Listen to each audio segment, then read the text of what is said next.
je navigue entre les mondes. Et c'est ça qui me plaît et qui me permet tout le temps d'essayer d'avoir un regard critique sur qu'est-ce qui est en train de bouger, vers quoi on va, qu'est-ce qu'on veut et comment faire pour être des êtres humains le plus complet possible. Et pour moi, cette définition d'être complet, c'est ne pas se limiter à une dimension matérialiste, rationnelle, comme on a voulu essayer de nous imposer. Je suis convaincue qu'on vit dans une mutation anthropologique et que la rupture de notre civilisation est à la fois un retour à une dimension spirituelle que l'être humain a oubliée dans notre civilisation actuelle et au fait que les animismes, d'une certaine façon, doivent reprendre leur place dans notre quotidien. Ce que je vois qui commence à s'activer, c'est un retour vers un état d'être plus complet, plus humain, moins mécanisé, moins instrumentalisé. En tout cas, c'est la dimension que je veux voir dans l'évolution de notre société, de notre civilisation, où effectivement, les dimensions invisibles occupent une place prépondérante, là où pendant des décennies, voire plusieurs siècles, on a essayé de le mettre de côté. Et plus ça va, plus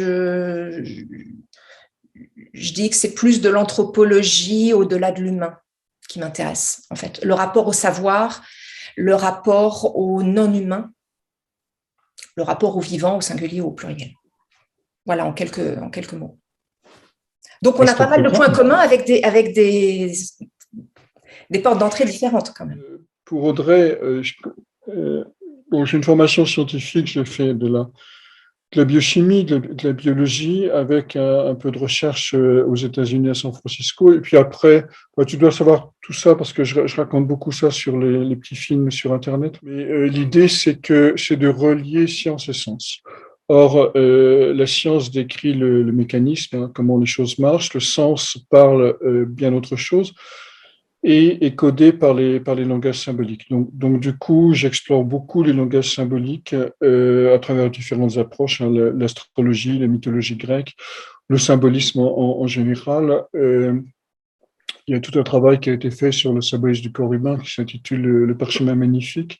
Et là, je suis en train de réfléchir aux grands processus de transformation qui ont impacté l'histoire depuis le VIe siècle avant notre ère jusqu'à aujourd'hui, simplement parce qu'aujourd'hui, on est dans une de ces grandes phases de transformation un peu cruciales qui, tu disais aujourd'hui qu'on est dans une crise anthropologique, oui, je suis tout à fait d'accord avec toi, c'est plus qu'une crise économique, c'est plus qu'une crise historique, c'est vraiment la question de la nature humaine hein, qui est en jeu et qui est un processus de métamorphose et de transformation.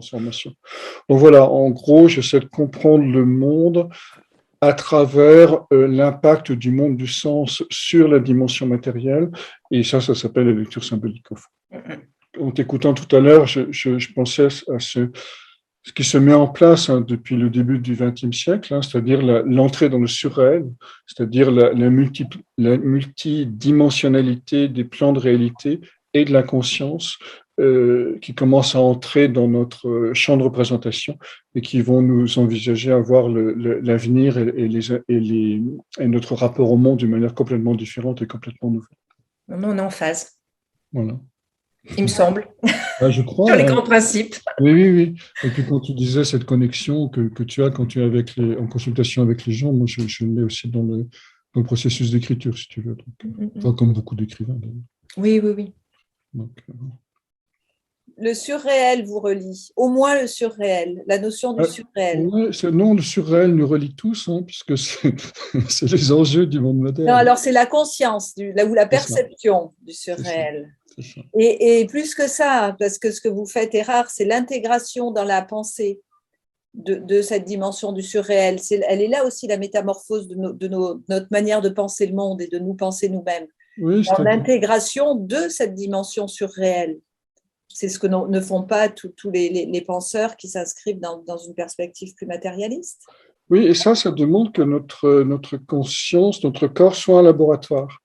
Parce que le fait d'être à plusieurs niveaux de réalité en même temps, qui s'interfécondent en permanence et qui bougent en permanence, ça peut être profondément déstabilisant. Je pense par exemple à la folie de Nietzsche hein, en 1890, à la fin de sa vie, où on est pris dans ce grand mouvement des forces signifiantes, intérieures et extérieures, alors qui peuvent être transformatrices si on sait les accompagner, qui peuvent être écrasantes si on les laisse œuvrer dans l'inconscience de leur puissance. Je suis tout à fait d'accord avec ça. J'ai l'impression qu'en fait, aujourd'hui, il y a beaucoup de personnes qui essayent de participer à ce changement en cours, à cette métamorphose en cours, mais qui restent encore avec des approches et des outils que moi j'appelle dépassés, en essayant de mentaliser les choses. Là où ça s'expérimente. C'est-à-dire que, enfin, comme tu disais, Luc, être un laboratoire de son corps et de ses propres expériences. Donc, tant qu'on est uniquement dans le mental, dans la compréhension mentale rationnelle, de mon point de vue, on passe à côté de cette phase de transformation, de ce rite de passage, d'une certaine manière. Hein. On est en train de vivre un rite de passage à très grande échelle. Et ça, ce n'est possible qu'en faisant l'expérience, pas en le pensant, en l'expérimentant. Oui, d'autant plus que la pensée est un obstacle d'une certaine manière, parce que ça crée une espèce de coque mentale, en réalité, qui durcit et qui empêche d'une part la perception de ces grands mouvements de sens. Le monde de la raison devient un obstacle à l'émergence du surréel. Je suis tout à fait d'accord. Et c'est là qu'à la fois les symbolismes, les histoires, les récits, toutes ces traditions de l'oralité sont si importantes parce que ça nous permet d'accéder à un autre niveau de connaissance qui n'est pas forcément palpable par notre mental, en fait. Oui. Et pour moi, ça fait vraiment partie des portes intéressantes et des dimensions à explorer dès maintenant. Oui, je suis tout à fait d'accord, parce qu'au fond, c'est ce qu'Henri Corbin appelait le monde imaginaire, hein.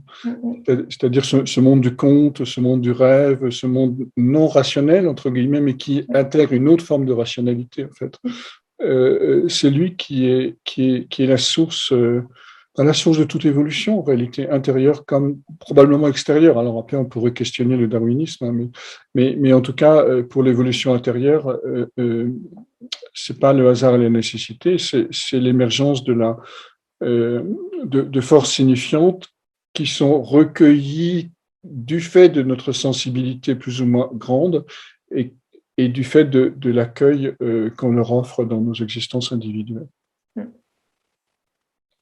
Tout à fait d'accord. Donc je suis plutôt, entre guillemets, je me méfie beaucoup du développement personnel, parce que, comme son nom l'indique, ça tourne autour de la personne, et que une personne, c'est personne, du coup. Sauf si on entend dans la langue des oiseaux, personne, hein, c'est-à-dire ce qui perd autour, sonner, ce qui sonne autour du son primordial, de la vibration essentielle. Donc, on ne peut pas développer la personne, on ne peut que préparer une matrice à recevoir quelque chose qui est plus grand que soi en soi. Je suis totalement d'accord. Et on en voit les dégâts aujourd'hui hein, de ces abus de développement personnel. Absolument. Là où on a tout en germe intérieurement. Donc, puis d'un point de vue, je veux dire, anthropologique, c'est un non-sens absolu, le développement personnel.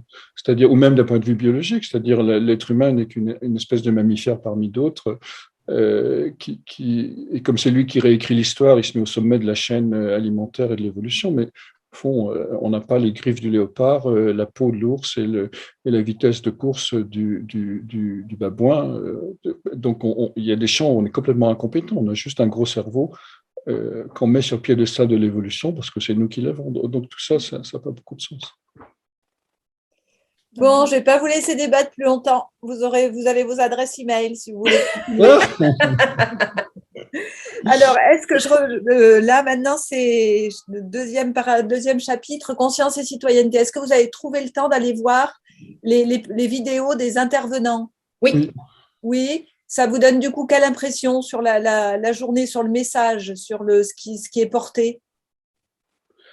Alors, moi, je dirais éclectique dans le sens d'une incarnation du sens, c'est-à-dire une incarnation du sens, mais par des voies très, très différentes et du coup complémentaires. Je suis d'accord, c'est à la fois une continuité et un autre chapitre par rapport à l'année dernière. Donc, c'est à la fois très différent et en même temps très cohérent